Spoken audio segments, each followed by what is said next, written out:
This is my presentation for the virtual world, and my topic is the obstacles of introducing virtual reality into online K-12 education, and I'm Yiyun. Ever since its appearance, virtual reality has been given great attention and anticipation from all walks of life. I listed some companies that receive high fever in the area of virtual reality. Unlike other fields and industries, online education is also trying to integrate virtual reality into its practice and has made remarkable attempts.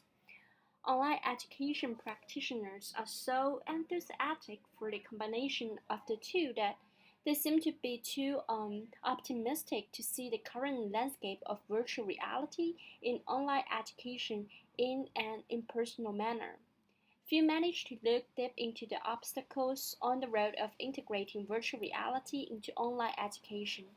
In terms of why students need virtual reality products, to what extent virtual reality can improve learning performances, how virtual reality can be combined with online education, whether the benefits exceed the cost of building an educational virtual reality system, and what side effects it brings, and what instructors should do to reduce them, etc.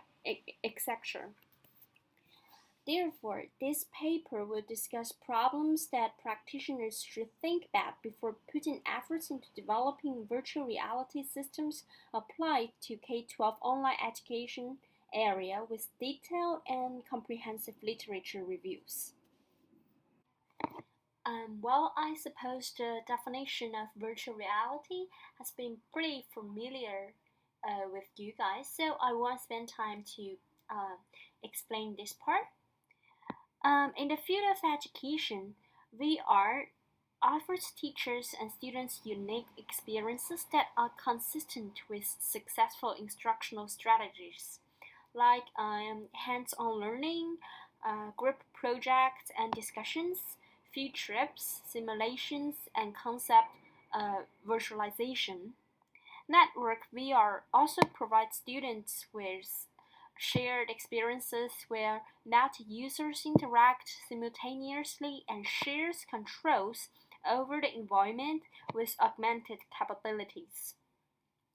The VR links knowledge that are being taught to the physical world through telepresence, which increases the interactions and helps students better realize the relation between knowledge and real-world applications.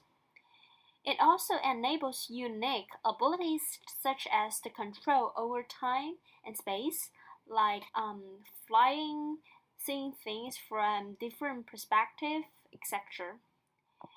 It provides an excellent forum for students to see the same set of events from multiple perspectives, which benefits them in a way that traditional classroom education cannot. Besides, VR makes tailored and personalized education possible as well. Learning materials can be presented most compatible to students' learning style, habits, aptitudes, and other characteristics. Students are given the autonomy to navigate through the virtual world according to their learning preferences, and thus the learning path for each student is unique. In spite of the many promising possibilities brought forward by virtual reality, the development of virtual organizations is still in the experimental stage. It's rather unfocused and not necessarily matched to students' learning needs. At the same time, the development is strongly linked to the development and access to information and communication technology infrastructure, which is highly disparate in terms of socio-economic and geographical background. Such disparity results in larger gaps between learners with digital advantages and those that are left behind.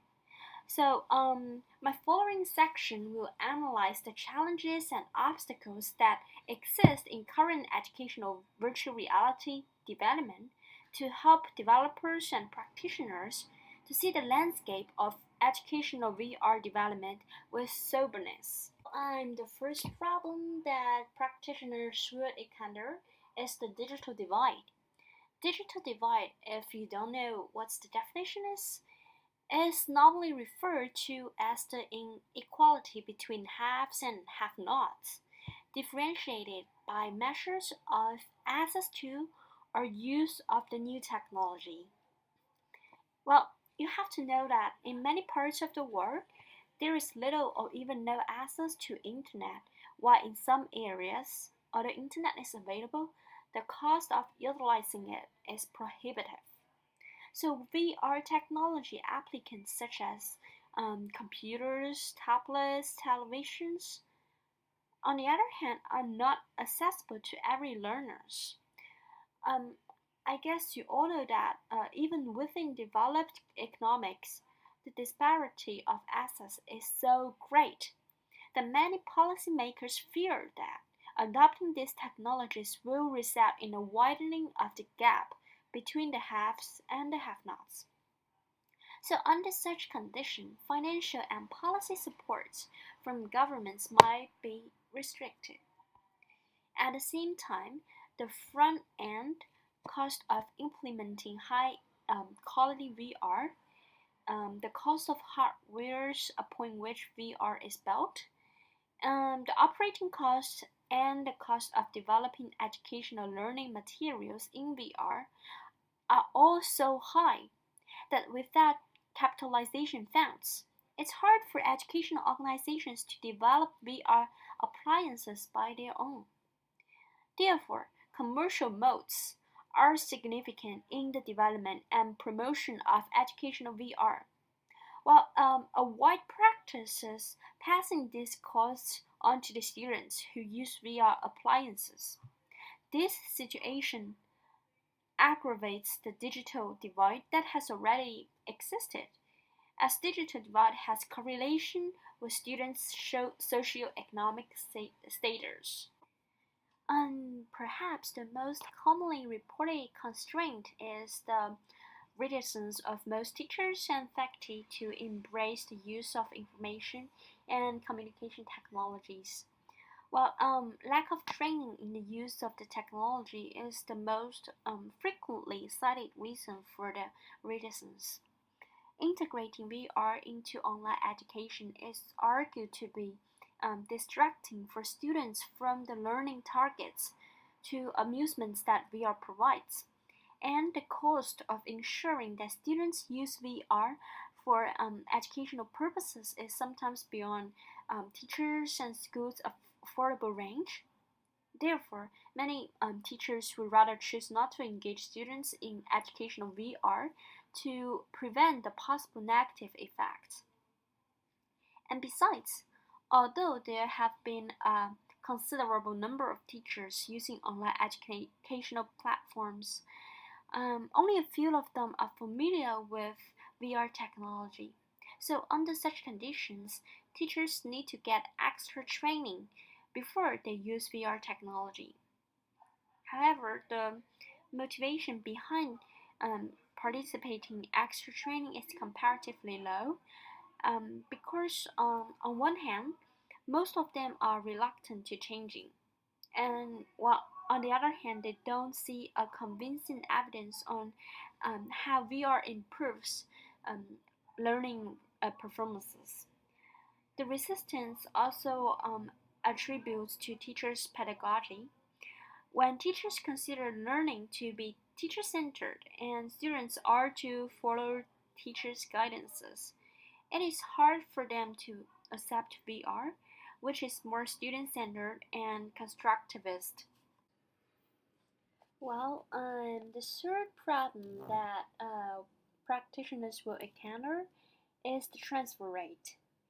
Transfer is the ability to map appropriate processes and analogies from one set of circumstances to another, developing a deeper understanding regarding the circumstances at hand. These are essentially a combination of pattern recognition and action sequence skills, utilizing generalization, discrimination, and composition of sequences.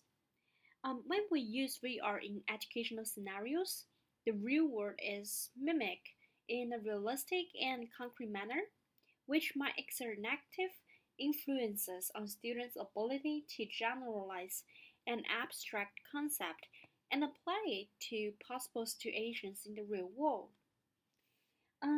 Apart from the transfer rate in terms of knowledge and concepts gained in educational VR, students' cognitive and behavioral transfer is another question that needs to be considered.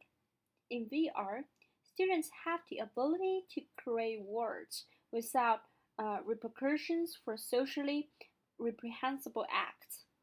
Therefore, a part of the experiences that they obtained from VR might not be seen as decent and acceptable in reality. At the same time, although VR appliances nowadays are trying to mimic the real world settings, they are still simplified and distorted versions. Students who master certain knowledge or skills in the VR settings might not be able to transfer that knowledge or skills to real world practices, as the environments are much more complicated.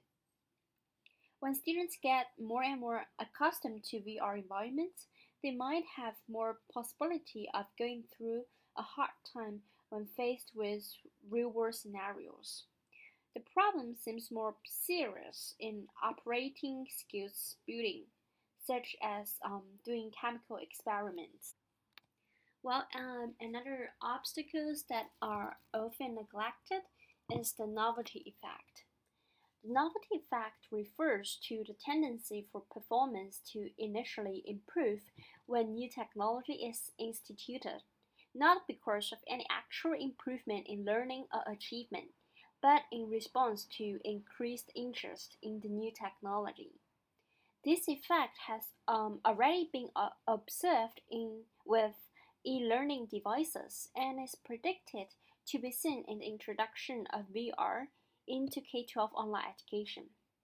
While definitely a concern, this is a bit of a moot point because in the end a teacher should adopt VR not because it's the shiny new toy, but because it delivers a better learning experience for students. Also, this has strong correlations with the design of the VR and the way it is used. Another important problem is about instructional design. In the design of learning activities and VR systems, how the information is distributed and flow between two realities deserves great consideration. How to balance competing drives for individuality with distribution and decentralized information flows with guided educational activities may be tensions central to the platform. Although compared to traditional offline schools, online education gives students more autonomy of the learning process. It's still organized with clear learning goals and explicit learning guides. Instructional designers will need to identify individual objectives and the relationships among these objectives to derive the integrative goal. They will then need to create an enterprise scenario which involves selecting the problem context, problem representation, and problem manipulation space that will help in achieving the integrated goal. The virtual environment will represent the problem and provide a space for learners to perform learning activities. The design process should then go on by providing various necessary supports that may assist the learners to actively construct their knowledge in the learning environment. These supports include related cases, information resources, cognitive tools, collaboration and conversation tools, as well as social or contextual support. However, some of the VR appliances in the market are now developed purely by technologists who have little or no backgrounds on instructional design, which is detrimental to the long term development of educational VR platforms. Culture challenges is another problem that needs further consideration. Liability issues are still at question in virtual worlds. There are many unresolved legal issues surrounding virtual violence, virtual assault, and sexual harassment and that take place in VR. The concept of VR is still a very novel word to law enforcement agencies all over the world. Together with millions of virtual world users, are lawbreakers who take advantages of this new technology for crimes. Common crimes are occurring every day in virtual worlds, including money laundering, theft of intellectual property, exchange of child abuse images, and even suspected terrorist activities. Such problem exists in educational VR as well, and the result would be more severe if not dealt properly, as the target audiences are children who are much more vulnerable than adults. However, up until now, there hasn't been official jurisprudence regarding behavioral decency in VR, which means those who conduct improper manners are free of punishment. Another problem is about motivation. Well, I think we all know quite a lot about this aspect, so I won't give much attention to this part. All I want to say is that currently educational VR uses extrinsic motivations much more often than intrinsic ones, which is effective at first, yet might soon lose its attraction later. So experts suggest VR to minimize the influence of external events, such as rewards, punishments, performance evaluations, and deadlines, and give students autonomy and choices.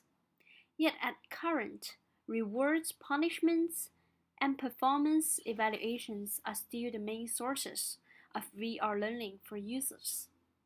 So this would be a very important aspect that practitioners should take into account when they think about development of educational VR platforms. Evaluation is the last aspect that I'm looking through. A very good evaluation begins with a very clearly stated purpose and a specific set of questions to be answered. These questions drive the evaluation approach and help determine the specific data. However, evaluators from time to time encounter the problem of getting trapped in fulfilling different purposes that sometimes contradict to each other. People all focus on one simple question: is it working? Yet the definitions of working vary a lot. Evaluations that show an educational VR effective might not be adopted by stakeholders from another angle. Although such problem has already existed in traditional educational system, it's extraordinarily important to educational VR because it's a comparatively new product and concept that need urgently for recognition and acceptance. Besides, there hasn't been a commonly adopted third-party standard for evaluation methods, scopes, metric, and etc. This gives rise to doubts regarding whether the evaluation results are reliable and convincing.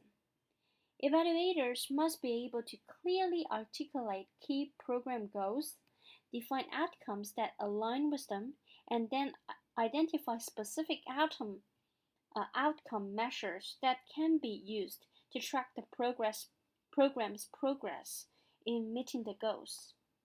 However, currently the measure for educational VR evaluation is not defined consistently, which makes it difficult for stakeholders to make comparison between VR programs or use experiences from other programs. The K-12 educational VR has received common attention and seen drastic development in the past 5 years. The obstacles listed above are still in the track of impeding the progress of educational VR development. So I think high fever for educational VR should be cooled down, and obstacles are to be carefully looked through. So that's all for my presentation. Sorry for not presenting it synchronously because I have to take a plane back to China and may not be able to get access to internet. But I will answer all of your questions when I get the chance. And have a nice day.